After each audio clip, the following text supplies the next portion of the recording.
Hello YouTubers, today I'm going to show you a couple outlets that have been abused in some way. You might already notice how abused this one was, despite the rust on the yolks here. But the way how this one was abused was, see all this silicone material? I actually put wire mold to expand the outlet across the room a little bit more. But this one was super tricky to pull out, as you could tell by the little bit of force here. I had to get needle nose pliers and pull this one out. This was in a corner where there was a lot of water damage in the bedroom, so that's why this is extremely rusty, as you can see. And I can see why they put silicone around the outlet. It actually was filled the whole box up, but when it's time to replace these and there's silicone in there, it's super hard to pull them out. And I'm surprised it's not conductive, but could have been. Never spray silicone outlets.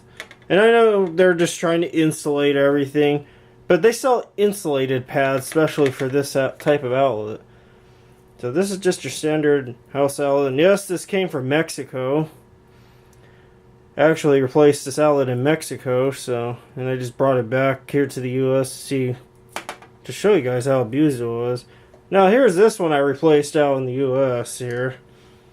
This one actually came from a restaurant, family-owned restaurant. But see this little burn mark here? I'm surprised it didn't melt the hot side here.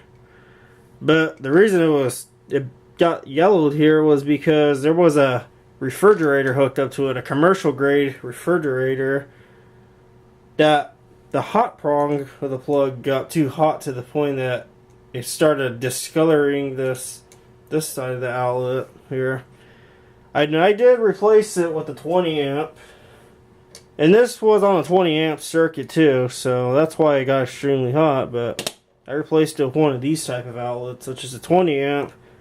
And these can handle way more load, because I'm pretty sure that refrigerator is around 16, 17 amps, and it was performing really poor anyways. And I had to clean it out, and I unplugged it, and I noticed this, and I'm like, this has got to get replaced.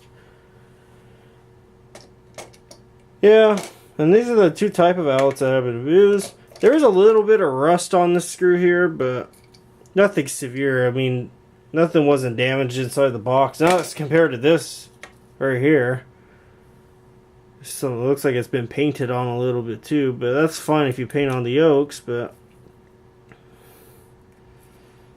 another thing to watch out for, don't jam paint inside the ground prong. I always see this everywhere. So always minimize the loads on your outlets. I mean, I have stuff here too that I plug into one outlet, but I make sure it's a low load, not a huge load. Like I try not to exceed like 3 amps per outlet. So yeah, those are the two outlets that have been abused in some way. I hope this answered your questions about abused outlets here, and stay tuned for more.